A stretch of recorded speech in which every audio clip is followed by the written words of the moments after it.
آپ صلی اللہ علیہ وآلہ وسلم نے ارشاد فرمایا، میں کسی کے لیے بد دعا کرنے کے لیے نہیں بھیجا گیا، بلکہ میں تو تمام جہانوں کے لیے رحمت بنا کر بھیجا گیا ہوں۔ ناظرین کرام، سیدنا غوث الاعظم امام الاولیاء، جن کی خدمات دین اسلام کے لیے اتنی زیادہ ہیں، اتنی نمایاں ہیں، اتنی عظیم ہیں کہ ان کو اللہ کریم کی طرف سے محی الدین کا لقب عطا ہوا تھا۔ انہوں نے دین اسلام میں ایک نئی روح پیدا کر دی تھی اس دور میں، اور بڑے بڑے جو لوگ تھے، سفاک لوگ تھے، ان میں بڑے بڑے گمراہ لوگ بھی جو تھے، ان کو آپ نے ایسے ان کا قلب و نظر کو اپنی نگاہ لطف سے بدل کے رکھ دیا کہ پھر وہی لوگ جو کل تک مختلف قسم کی برائیوں میں مبتلا تھے، وہ اللہ تعالیٰ کے اولیاء میں شامل ہو گئے۔ ناظرین کرام، سیدنا عبد القادر جیلانی کی تعلیمات میں ادب کی کتنی اہمیت ہے۔ ناظرین کرام، اگر کوئی مجھ سے پوچھے کہ دین اسلام کیا ہے، تو میں ہمیشہ کہا کرتا ہوں کہ دین اسلام دین ادب ہے۔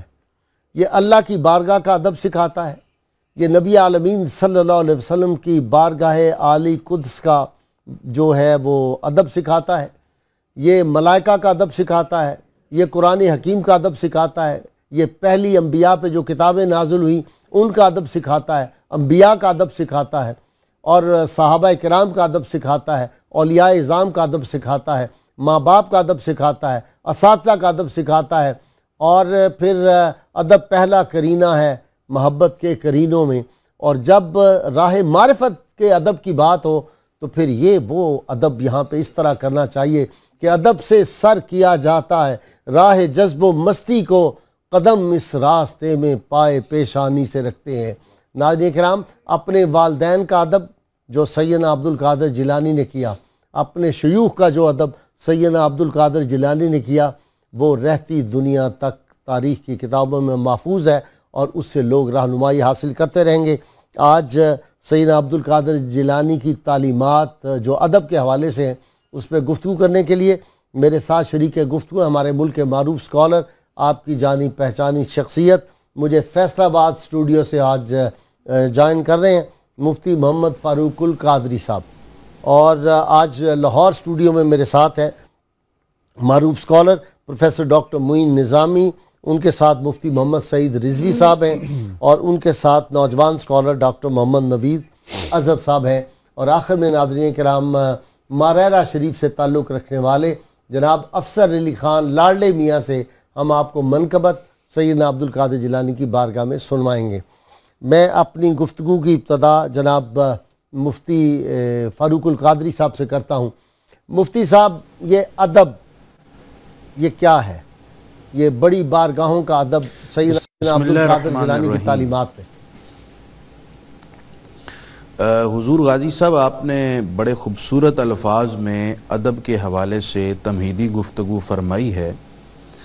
ادب دراصل دل سے اور دل کی بنیاد پر پھر اعضاء سے اور اقوال سے، اعمال سے کسی کی تابعداری کرنا، کسی کے بارے میں حسن اعتقاد رکھنا، یہ ادب ہوتا ہے جی۔ اور ادب کو اتنی اہمیت حاصل ہے کہ ادب کے خلاف بے ادبی اگر سرزد ہو جائے تو اس سے دین، ایمان اور نیکیاں سب کی سب برباد ہو جاتی ہیں۔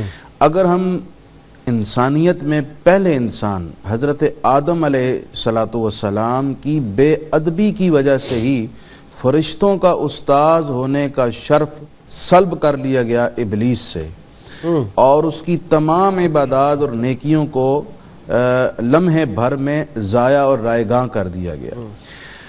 اسی وجہ سے ادب کو اہمیت دی گئی، کیونکہ ادب خدا کو بھی پسند ہے اور انبیاء علیہ السلام کی تعلیم بھی ادب سے متعلق ہے۔ ہم نماز پڑھتے ہیں، اس کے آداب ہیں، وضو کرتے ہیں، اس کے آداب ہیں، روزہ رکھتے ہیں، اس کے آداب ہیں، حج کرتے ہیں، اس کے آداب ہیں۔ تو دین کی ساری تعلیمات بالتفصیل دیکھیں تو ادب پر محیط ہیں۔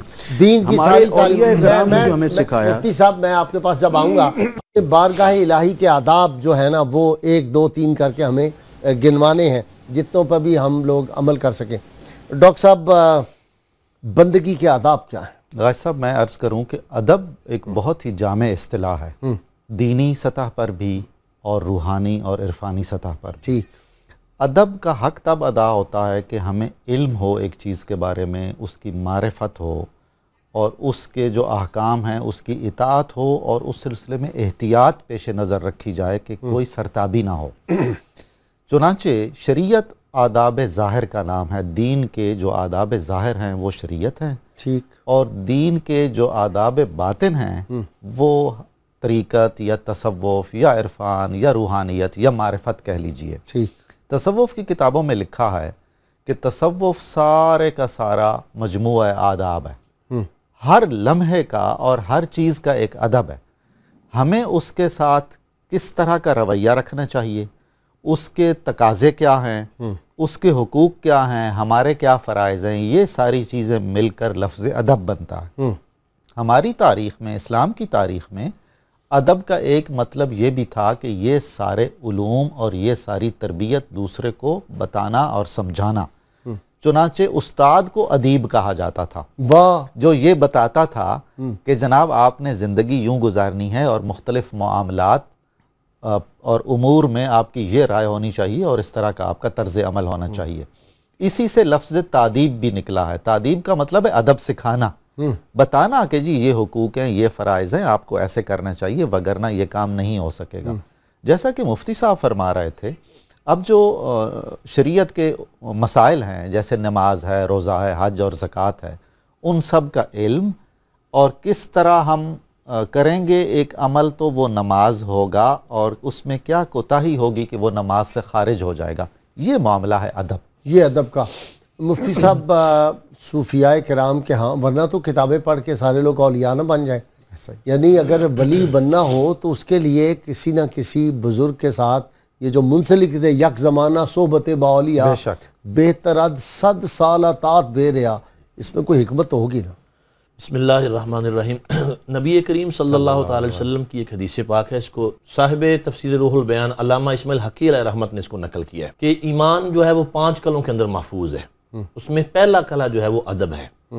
یعنی ادب کے بغیر نہ آپ سنت تک پہنچ سکتے ہیں، نہ فرض تک پہنچ سکتے ہیں، نہ اخلاص تک پہنچ سکتے ہیں، نہ یقین تک پہنچ سکتے ہیں.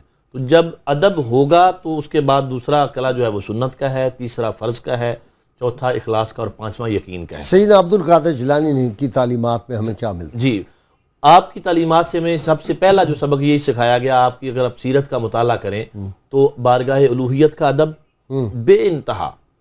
مثلا شیطان آ کے کہتا ہے ایک بادل کی شکل میں ٹکڑی بن کے آ کے کہتا ہے کہ اے یا عبد القادر انا ربک، اے عبد القادر میں تیرا رب ہوں، آج سے میں نے تیرے لیے جو حرام چیزیں تھیں وہ حلال کر دی ہیں، فرائض چھوڑ دے، سارا کچھ کر دے. تو آپ نے پڑھا لا حول ولا قوت الا باللہ، میرا رب مجھے بے حیائی اور برائی کا حکم نہیں دے سکتا. یعنی بارگاہ رب العزت میں ادب کے اس مقام پر تھے کہ وہ اس کی ساری چال چلاکیاں جو تھیں وہ بالکل ناکارہ ہو گئی. اس نے اگلا وار یہ کیا، کہنے لگا جی یہ میں اس مقام پر پہنچے ہوئے 70 غوث جو تھے ان کو اس ایک جملے سے برباد کر چکا ہوں، آپ کو آپ کے علم نے بچا لیا. آپ نے فرمایا اب بھی اپنی شرارت سے باز نہیں آیا، مجھے علم نے نہیں بچایا، میرے رب کے فضل نے بچایا. تو یہ بارگاہ رب العزت کا ادب تھا جس کی برکت سے دل روشن ہوتے ہیں، ذہن روشن ہوتے ہیں، بصارت جو ہے اور بصیرت اس میں تیزی آتی ہے. اگر ادب نہ ہو تو اس کے بغیر یہ سب کچھ فضول ہے. اسی طرح بارگاہ رسالت مآب صلی اللہ علیہ وسلم کا ادب ہے، اور یہ حضور غوث پاک کی تعلیمات میں ہمیں کیسے ملتا ہے. سرکار مدینہ صلی اللہ علیہ وسلم تشریف لائے، فرمایا میرے بیٹے آپ واز کیوں نہیں کہتے؟ عرض کیا حضور میں اجمی ہوں، یہ سب عربی ہیں، بغداد کے رہنے والے. تو آپ نے فرمایا کہ اپنا منہ کھولو. جی. تو نبی کریم صلی اللہ علیہ وسلم نے اپنا لعاب دہن شریف جو تھا وہ ڈالا 7 مرتبہ اور تشریف لے گئے. اس کے بعد مولا کائنات تشریف لائے، فرمایا بیٹا باز کہو، تو وہی عذر پیش کیا تو آپ نے 6 مرتبہ لعاب ڈالا. 6 مرتبہ. واہ واہ. تو عرض کیا کہ حضور آپ نے 7 مرتبہ کیوں نہیں ڈالا؟ تو جملہ جو تھا وہ ادبم برسول اللہ صلی اللہ علیہ وسلم، مولا کائنات نے میں حضور کے ادب کی وجہ سے 1 مرتبہ کم لعاب ڈالا ہے. ڈاکٹر صاحب ادب، میں میدان عرفات میں تھا، مجذوب ایک میں پہلے بھی سنا چکا ہوں واقعہ لیکن بڑا ایمان افروز ہے. ایک مجذوب اس نے وہی احرام باندھا ہوا اور فالج زدہ تھا، تو اس نے مجھے آواز دی، غازی ادھر آؤ بات سنو، بڑے جلال سے، واہ، کالی رنگت، چھوٹا قد، بہت موٹا تھا. مجھے بڑا عجیب سا لگا اس وقت، دعائیں مانگ رہا تھا میں نے کہا اس کو میرا نام کیسے پتہ ہے، اور اس نے بڑا میرے گستاخانہ انداز سے حیران بلایا. کن ہے. میں اس کے قریب گیا تو مجھے بلا کے کہتا ہے کہ پنجابی میں کہ تمہیں ایک بات بتانی ہے، جی جی، آدمی عمل سے گر جائے تو بچ جاتا ہے، ادب سے گر جائے تو نہیں بچتا. کہتا ہے اب جاؤ جا کے اپنی دعا مانگو. سبحان. نمازیں گر قضا ہوں پھر ادا ہوں، نگاہوں کی قضائیں کا بدا. بزرگان دین کہتے ہیں کہ ما واصلہ من واصلہ الا بالحرمہ. جس کسی نے بھی کچھ پایا اور جو کچھ بھی پایا وہ ادب کے ساتھ ہی پایا ہے. واہ واہ. وما ساکتا من ساکتا الا بترک الحرمہ. اور جو بھی محروم رہا، جس چیز سے بھی محروم رہا، وہ ترک ادب کی وجہ سے محروم رہا. اللہ. علامہ اقبال رحمۃ اللہ علیہ ادب کی معنویت کو اجاگر کرتے ہوئے اپنے ایک شعر میں نہایت خوبصورت انداز میں بات کرتے ہیں. فرماتے ہیں دیں سراپا سوختن اندر طلب. واہ. دیں سراپا سوختن اندر طلب، انتہائش عشق آغازش ادب. واہ واہ. دین کیا ہے؟ سر سے پاؤں تک محبوب کی طلب میں جل جانے کا نام ہے. اس کی انتہا عشق پر ہوتی ہے، لیکن اس کا آغاز ادب سے ہوتا ہے. واہ واہ واہ. ادب کا ہی زیر آسماں از عرش نازک نازک تر، نفس گم کردہ می آیت جنید و بایزید اینجا. ایسے سانس بند کر کے جنید و بایزید اس طرح کھڑے ہیں. اس بارگاہ کا ادب ملحوظ رکھیں تو آگے ترقی ہوتی ہے. با مصطفیٰ بیر ساں خیشرا کہ دین ہماؤست، کہ دی ہما اس. دین ہماؤ. دین تو سراسر حضور کی بارگاہ میں اپنا سب کچھ نچھاور کر دینے کا نام ہے. حضور کے قدموں پر، آپ کی دہلیز پر مٹ جانے اور قربان ہو جانے کا نام ہے. اگر بہو نہ رسیدی تمام بو لہا بیست. اور اگر یہ میسر نہیں آیا تو پھر عربی دانی دین نہیں ہے. عربی تو ابو لہب بہت اچھی جانتا تھا، ہم سے کہیں زیادہ کیا بات آپ نے کہہ فصاحت اور بلاغت کا امام تھا. دی. اس میں دو تین باتیں میں عرض کرنا چاہتا ہوں کہ فی الحال ایک ہی آپ فرما دیں، پھر مفتی فاروق القادری صاحب جو ہیں وہ جلدی میں ہیں. حضرت غوث پاک رحمۃ اللہ تعالی علیہ نے بچپن میں عالم طفولیت میں اپنی والدہ کو رمضان کا احترام کیا. مشہور واقعہ ہے، دودھ نہیں پیا.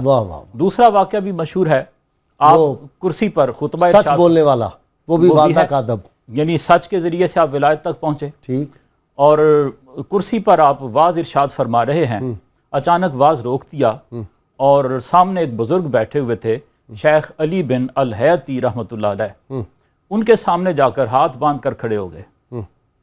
آپ کے حاضرین میں بڑے بڑے اولیاء ہوتے تھے وقت کے، تو کچھ دیر کھڑے رہے اور دیکھا کہ حضرت شیخ علی بن الحیتی رحمۃ اللہ علیہ اونگ کی کیفیت میں ہیں، عالم واقعہ میں ہیں. جب آپ واپس آئے تو آپ نے دیکھا کہ حضرت شیخ عبد القادر جیلانی رحمۃ اللہ علیہ میرے پاس کھڑے ہیں. تو آپ نے فرمایا کہ رسول اللہ صلی اللہ علیہ وسلم کی مجھے زیارت ہوئی اور آپ نے مجھے نصیحت کی کہ تم شیخ عبد القادر جیلانی کے دامن سے وابستہ رہو. اللہ. حضرت شیخ عبد القادر جیلانی رحمۃ اللہ علیہ نے فرمایا کہ میں نے یہ عالم دیکھا تو میں رسول اللہ صلی اللہ علیہ وسلم کے ادب کی وجہ سے آپ کے سامنے دست بستہ کھڑا ہوں. اللہ. وہ کہنے لگے، سبحان اللہ. شیخ علی بن الحیتی کہنے لگے کہ حضور میں نے تو عالم واقعہ میں خواب میں یہ کیفیت دیکھی اور آپ نے بیداری میں یہ کشف ملاحظہ فرمایا. یہ آپ کا ادب تھا کہ رسول اللہ صلی اللہ علیہ وسلم کی زیارت ہو رہی ہے ایک ولی کامل کو، اور آپ نے اپنا خطبہ روک دیا، اپنا لیکچر بند کر دیا اور ان کے سامنے جا کر دست بستہ کھڑے ہو گئے. مفتی صاحب کے پاس مجھے جانا ہے. جی مفتی صاحب، آپ ملاحظہ فرما رہے ہیں ادب کی یہ کیفیات ہیں. جی عجب کیا گر مہو پرویں میرے نخشیر ہو جائیں. علامہ اقبال فرماتے ہیں عجب کیا گر مہو پرویں میرے نخشیر ہو جائیں کہ بر فطرہ کے صاحب دولت بستم سر خدرا. جو لوگ اپنی گردنیں رسول اللہ صلی اللہ علیہ وسلم کے شکار بند میں باندھ دیتے ہیں ادب کے ساتھ، پھر یہ جو چاند سورج ستارے ان کے غلام ہوتے ہیں. جی بے شک ایسا ہی ہے. غازی صاحب، حضور غوث اعظم کی زندگی ساری کی ساری ادب اور تادیب پر ہم مشتمل کر سکتے ہیں. ادب کرتے بھی تھے اور دوسروں کو ادب سکھاتے بھی تھے.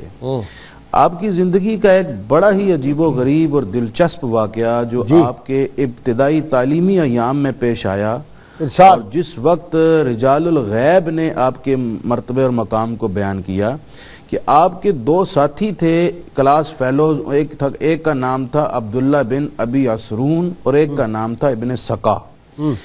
ان دو وہ تیسرے غوث الاعظم، ان تینوں نے بن کر ایک پلاننگ کی، ایک پروگرام بنایا کہ بغداد شریف میں ایک بزرگ ہیں جن کے بارے میں معروف ہے کہ وہ کچھ دیر کے لیے نظر آتے ہیں پھر اچانک اپنی نشست سے غائب ہو جاتے ہیں، تو ان کی زیارت کے لیے جانا چاہیے. اب جو دو ساتھی تھے ان دونوں نے ایک بڑی عجیب و غریب بات کی. انہوں نے کہا، ابن سقا نے کہا لَأَسْأَلَنَّهُ مَسْأَلَةً لَا يَدْرِي جَوَابَهَا، کہ میں جا کر اس بزرگ کے آج ہوش ٹھکانے لگا دوں گا، ایسا مسئلہ پوچھوں گا جس کا وہ جواب ہی نہیں دے سکیں گے.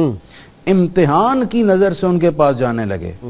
دوسرے نے بھی کہا میں ایسا مسئلہ پوچھوں گا کہ وہ جواب تو دے لیں گے لیکن انہیں بڑی مشکل پیش آئے گی. سیدی غوث الاعظم نے ارشاد فرمایا کہ میں اللہ کی پناہ مانگتا ہوں کہ اللہ کے کسی ولی کا امتحان لوں، میں تو محض ان کی زیارت کی برکت لینے کے لیے جاؤں گا.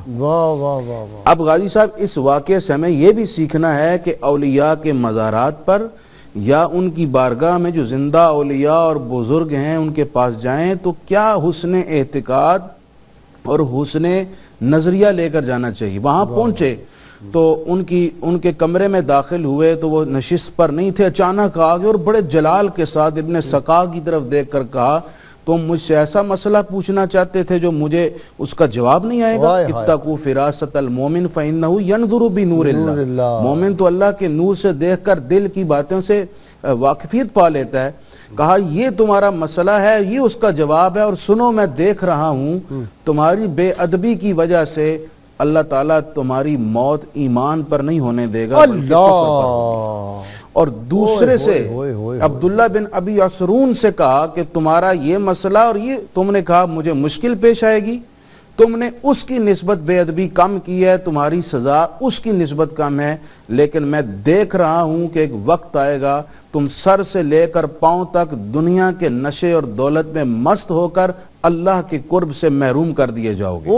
یہ اس کو سزا ملنی ہے. اور سیدی شیخ عبد القادر جیلانی کی طرف دیکھ کر کہا کہ اے نوجوان، اردیت اللہ و رسولہ بحسن ادبک، کہ تم نے اپنے حسن ادب کی بدولت خدا کو اور اس کے حبیب کو راضی کر لیا ہے. اور سنو میں دیکھ رہا ہوں ایک وقت آئے گا کہ بغداد کی بلند ترین مسند پر فائز ہو کر آپ یہ اعلان کریں گے کہ میرا قدم تمام اولیاء کی گردنوں پر ہے. اس وقت تمام اولیاء اپنے سر جھکا دیں گے، وہ بعد میں جھکائیں گے. نوجوان میں آج اپنا سر پہلے جھکا رہا ہوں.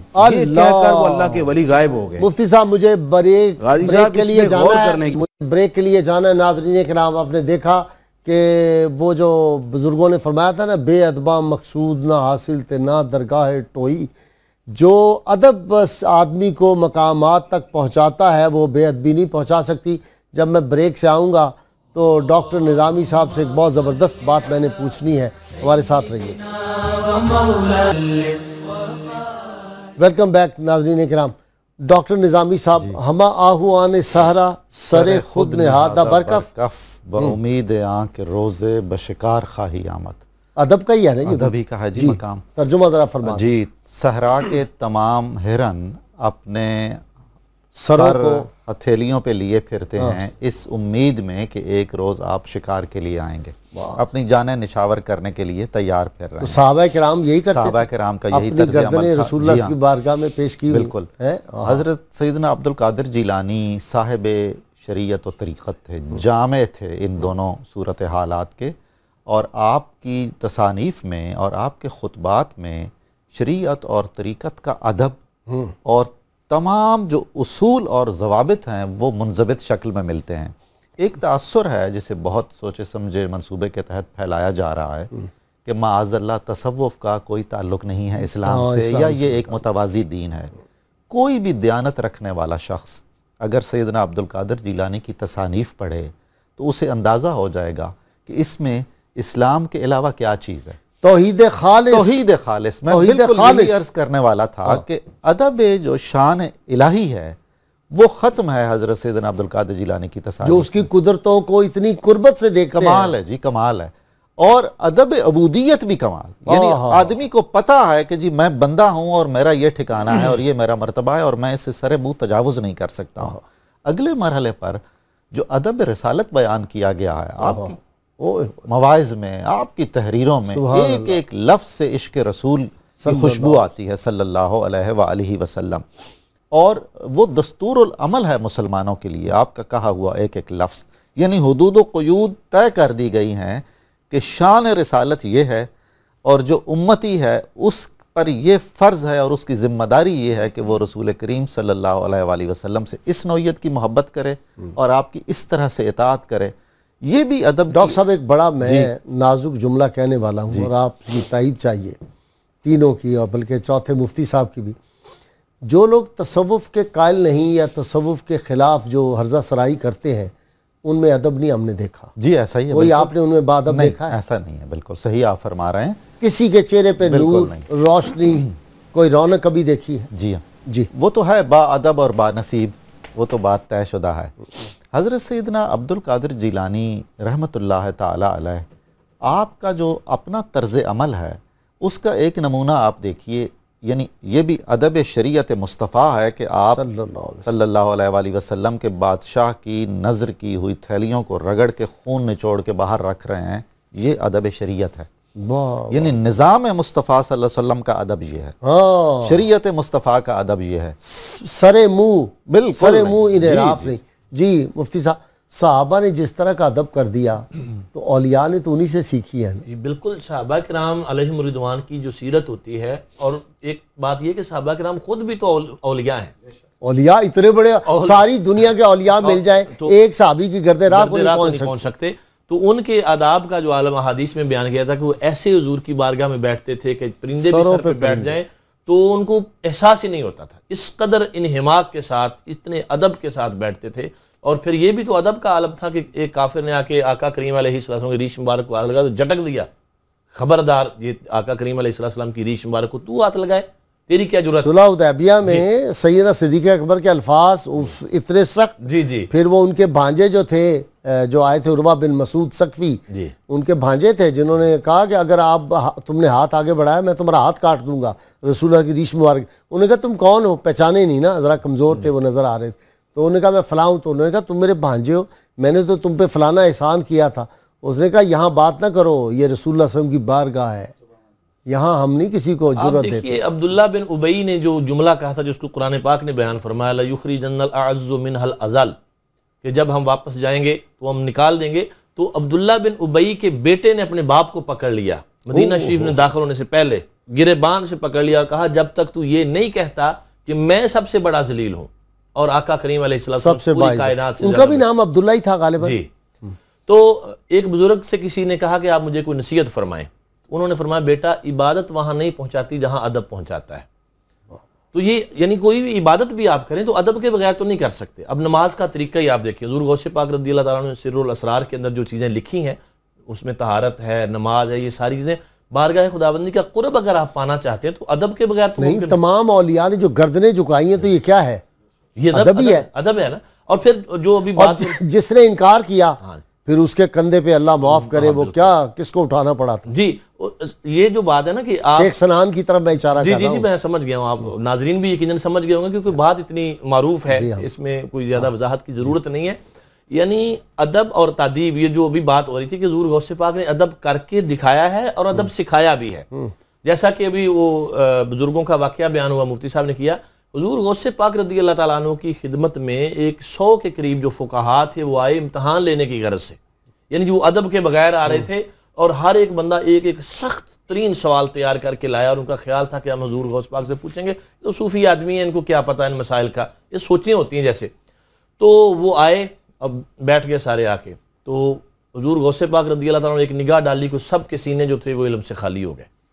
آپ نے فرمایا ہاں جی اپنے سوالات کریں. اب ان کو بسم اللہ بھی نہیں آ رہی، سوال کیا کریں گے. اور اسی طرح کی ایک بات محدث ابن جوزی جو ہے ڈاکٹر صاحب، جب عشق سکھاتا ہے آداب خود آگاہی پھر کیا ہوتے ہیں غلاموں پہ کھلتے ہیں غلاموں پر اسرار شہنشاہی. ٹھیک.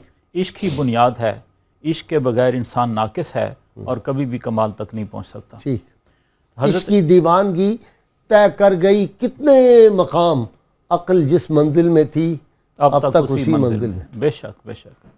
حضرت غوث پاک کی کتابیں جو ہیں بڑی عالمانہ ہیں اور قرآن و حدیث کا عطر ان میں کشید کیا گیا ہے۔ کوئی بھی جملہ ایسا نہیں جس کے پیچھے کوئی قرآنی آیت نہ ہو یا کوئی حدیث نہ ہو۔ ٹھیک، اہل نظر جانتے ہیں اور یہی وہ آپ کا کمال ہے جو آپ کی شخصیت کا معتقد بنا دیتا ہے اہل علم کو۔ غنیت الطالبین اگر آپ دیکھیں تو اس میں آداب الہیہ پر بھی گفتگو کی گئی ہے، آداب بندگی پر بھی، اور باقی کتابوں پر بھی۔ جلاء الخواطر آپ کی کتاب ہے، فتوح الغیب ہے۔ ٹھیک، تو کھانے پینے کے آداب، اٹھنے بیٹھنے کے آداب، سونے جاگنے کے آداب، حتیٰ کہ سماع کے آداب، ہر چیز کے آداب گفتگو، آداب مجلس، فقراء کی صحبت نشینی کے آداب، کھانے کے آداب، پینے کے آداب، سب اس میں بیان کیے گئے ہیں۔ اور حقیقت یہ ہے کہ آداب بندگی جو آپ نے بیان کیے ہیں وہ بالکل قرآن اور حدیث کے مطابق ہیں۔ بندگی کے آداب یہ ہیں کہ بندہ جو غلام ہے اپنے مالک کو پہچانے اور بندگی کی حدود سے تجاوز نہ کرے۔ جس طرح آداب الہیہ ہیں کہ اللہ تعالیٰ کے سامنے انسان کو سر تسلیم خم کرنا چاہیے، ایسے ہی بندگی کے آداب یہ ہیں کہ انسان راضی برضا ہو جائے۔ تصوف کی اصطلاح میں کہتے ہیں راضی برضا ہونا، یعنی اللہ تعالیٰ کی مرضی میں اپنی خواہشات نفس کو فنا کر دینا۔ حضرت غوث پاک رحمۃ اللہ علیہ نے اس کی بہت عمدہ تشریح اپنی کتابوں میں فرمائی ہے۔ فرماتے ہیں کہ کیا تو یہ سمجھتا ہے کہ اہل دنیا تجھے وہ چیز دے سکتے ہیں جو تیرے مقدر میں نہیں؟ اگر یہ تیرا خیال ہے تو پھر تو اللہ تعالیٰ کا بندہ نہیں، اپنے نفس کا بندہ ہے اور درہم و دینار کا بندہ ہے۔ اور دوسرے مقام پر جا کر فرماتے ہیں کہ تو امور تقدیر میں تغیر چاہتا ہے، تقدیر کے معاملات کو بدلنا چاہتا ہے۔ اگر ایسا ہے تو گویا تو خود معبود ہے اور تو اللہ تعالیٰ کو اپنے مطابق کرنا چاہتا ہے، اپنے ماتحت کرنا چاہتا ہے۔ یہ تقدیر کا وہ فلسفہ ہے جو ہمارے ایمان کی بنیاد ہے۔ وہاں تو معاملہ کرم کا ہے سارا۔ جی ہاں، ایسا ہی۔ جی مفتی صاحب کے پاس میں جاؤں گا۔ جی مفتی صاحب، راضی برضا جی اولیاء کی ساری زندگی یہ ہوتی ہے۔ میں آپ کی خدمت میں میں غازی صاحب آپ کی خدمت میں یہ عرض کرنا چاہوں گا، حضور غوث الاعظم نے جو ادب کی تعلیم ارشاد فرمائی ہے، عملاً بھی قولاً بھی اور تادیب بھی فرمائی ہے، اور آپ نے ایک جملہ کہا تھا کہ قدر والے ہیں جو قدر والوں کی قدر جانتے ہیں، اولیاء کی عزت و عظمت جانتے ہیں اور ان کے چہرے بتاتے ہیں۔ دیکھیے امام احمد رضا خان نے پوری زندگی بغداد شریف کی طرف پاؤں نہیں پھیلائے، اور کہا کہ کبھی فقیر نے بغیر وضو کے حضور غوث الاعظم کا نام تک نہیں لیا۔ سبحان اللہ، آخر کوئی تو بات تھی کہ حضور خواجہ خواجگاں خواجہ معین الدین چشتی اجمیری جیسے فضیلت مآب اللہ کے ولی اپنا سر جھکا کر کہتے ہیں بل علی راسی، کہ حضور والا آپ کا قدم میری گردن نہیں میرے سر پر ہے۔ تو بدلے میں مقام کیا ملا؟ ہند کی ولایت انہیں عطا فرما دی گئی۔ حضور غوث الاعظم رضی اللہ تعالیٰ عنہ کی ادب کے حوالے سے دو باتیں میں آپ کو، جو آپ کا فرمان ہے سر الاسرار شریف سے آپ کی خدمت میں پیش کرنا چاہتا ہوں۔ آپ نے ارشاد فرمایا ایک نماز کے لیے ظاہراً وضو ہے جو پانی سے آپ کرتے ہیں، اور یہ وضو ٹوٹ جاتا ہے اس وقت جب کوئی ناقص وضو پایا جائے۔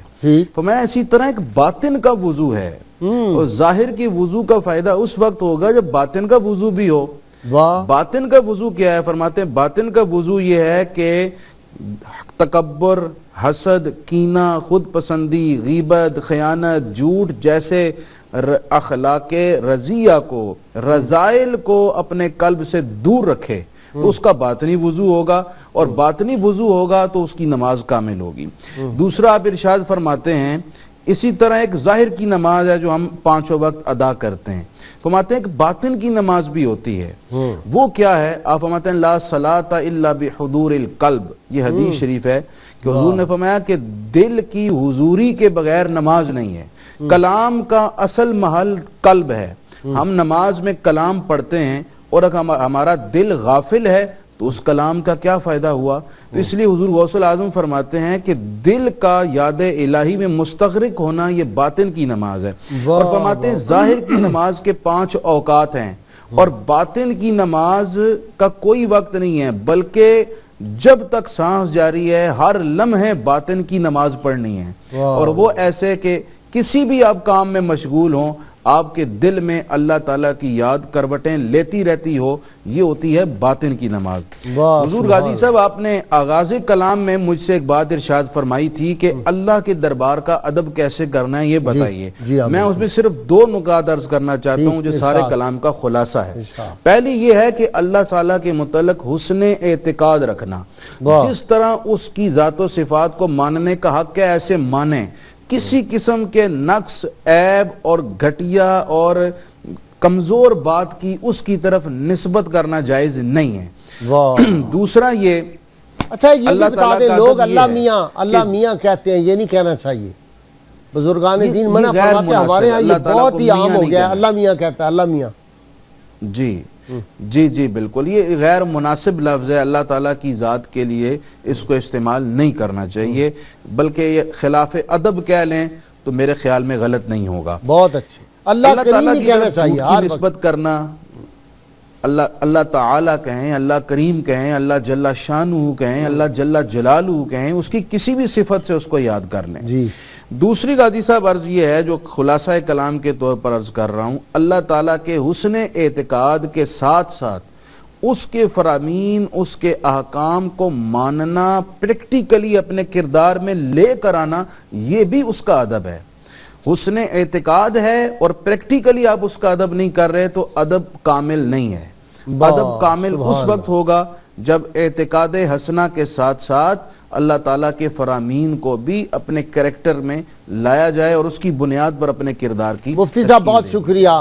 اعمال حسنہ جی جو ہے وہ بھی ادب ہوگا جب آدمی یہ خیال کرے کہ اللہ دیکھ رہا ہے، جی ہاں، تو اللہ کے سامنے بالکل ظاہر ہے کوئی گڑبڑ کرے نہیں، ہرگز نہیں، وہ تو بڑا مسئلہ ہو بلکہ رسول کریم صلی اللہ علیہ وسلم جو شاہد ہیں اور شہید ہیں، ہمارے گواہ ہیں، ہم ہر وقت ان کے زیر توجہ ہیں، تو اس کے بھی کچھ آداب ہوں گے۔ ایک بزرگ فرمایا کرتے تھے کہ جو لوگ اہل معرفت نہیں ہیں جی ان کے لیے تو اللہ ہر وقت دیکھ رہا ہے، اور جو اہل معرفت ہے ان کی ڈبل ڈیوٹی ہو جاتی ہے۔ بالکل ایسا ہی ان کو گنبد خضرا کے مکین بھی ملازہ فرما رہے ہیں۔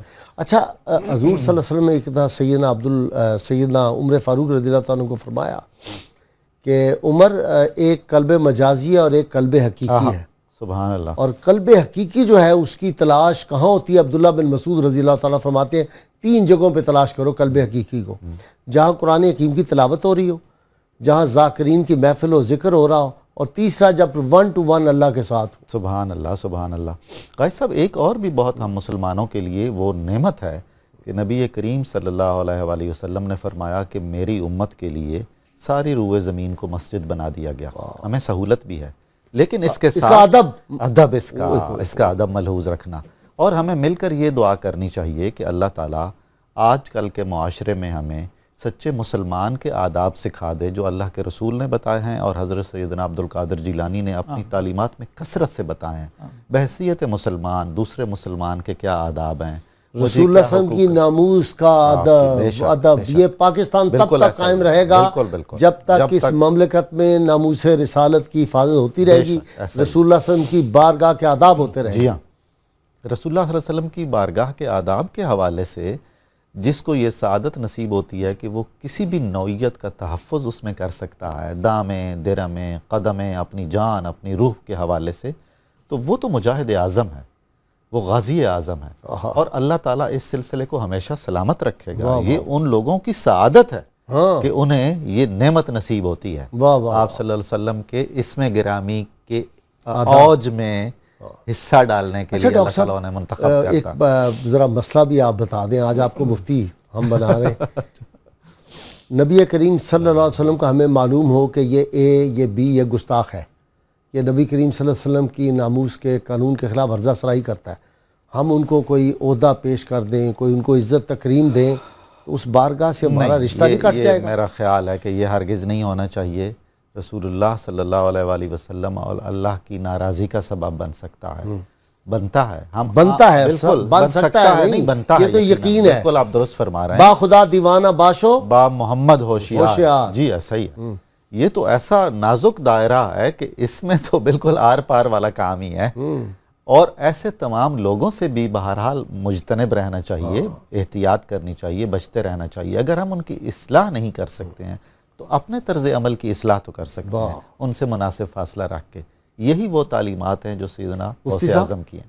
رسول اللہ صلی اللہ علیہ وسلم کا ادب ہوگا جس سرزمین پہ، وہیں اللہ کی رحمتیں ہوں گی نا، اس میں غازی صاحب اور جہاں خدا نہ خواستہ اس سے کوئی پہلو تہی کرے گا تو پھر اللہ کے عذاب کو کھلم کھلا ایسے ہے جیسے کوئی چیلنج کرے، اللہ کو کہے کہ آجا میرے مقابلے میں، نعوذ باللہ من ذالک۔ میں عرض کرتا ہوں، ابھی جو بات آپ فرما رہے تھے ڈاکٹر صاحب نے بڑا خوبصورت اس کا جواب دیا، تھوڑی سی حاشیہ رہی، میں بھی اس پہ کرنا چاہوں گا۔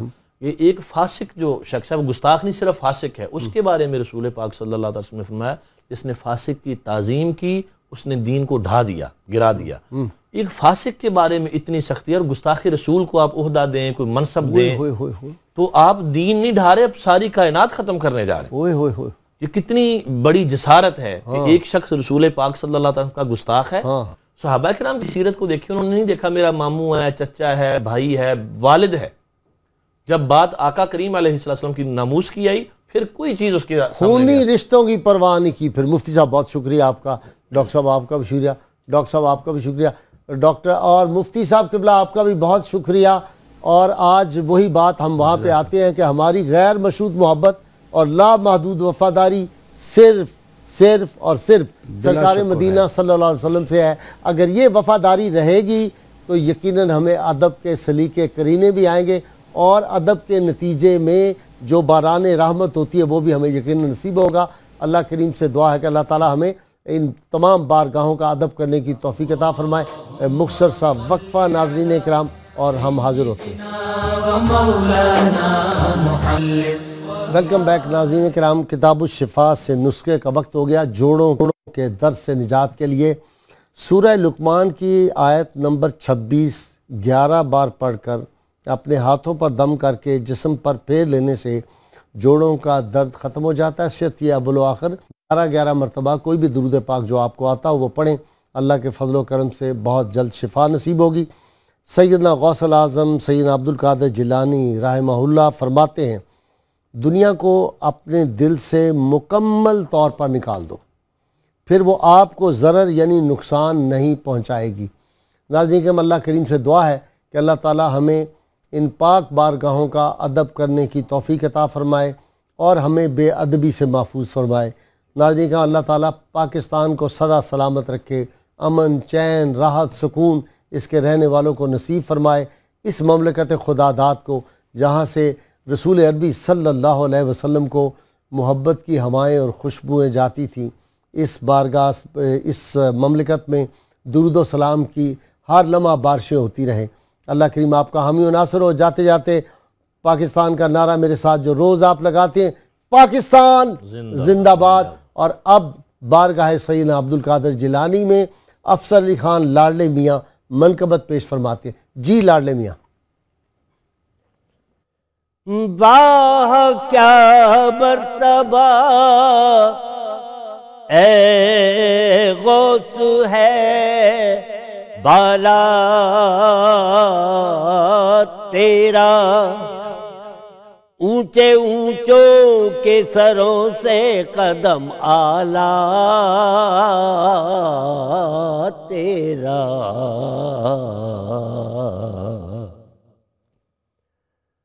اونچے اونچوں کے سروں سے قدم، سروں سے قدم اعلیٰ تیرا،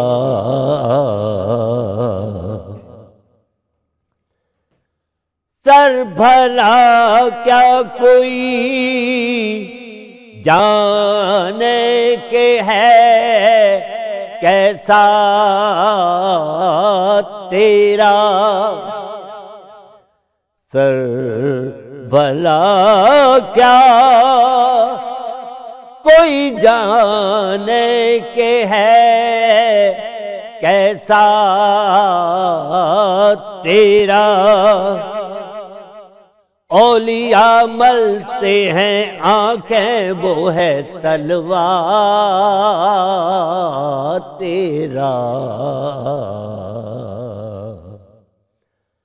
اولیاء ملتے ہیں آنکھیں وہ ہے، آنکھیں وہ ہے تلوار تیرا،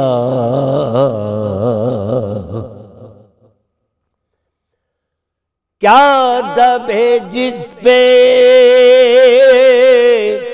حمایت کا ہو پنجہ تیرا، کیا دبے جس پہ حمایت کا ہو پنجہ تیرا، شیر کو خطرے میں لاتا نہیں کتا تیرا،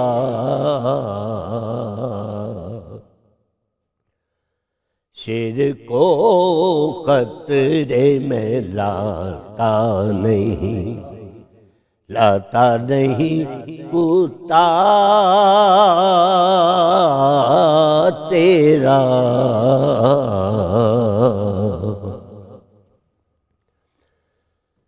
جان تو جاتے ہی جائے گی قیامت یہ ہے، جان تو جاتے ہی جائے گی قیامت یہ ہے، کہ یہاں مرنے پہ ٹھہرا ہے نظارہ تیرا، کہ یہاں مرنے پہ ٹھہرا ہے نظارہ تیرا، واہ کیا جو واہ کیا مرتبہ اے غوث ہے بالا تیرا، اونچے اونچوں کے سروں سے قدم اعلیٰ تیرا، اللہم صلی علی سیدنا و مولانا محمد وعلی سیدنا علی و سیدتنا فاطمہ و سیدتنا زینب و سیدنا حسن و سیدنا حسین وعلى آله وصحبه وبارك وسلم.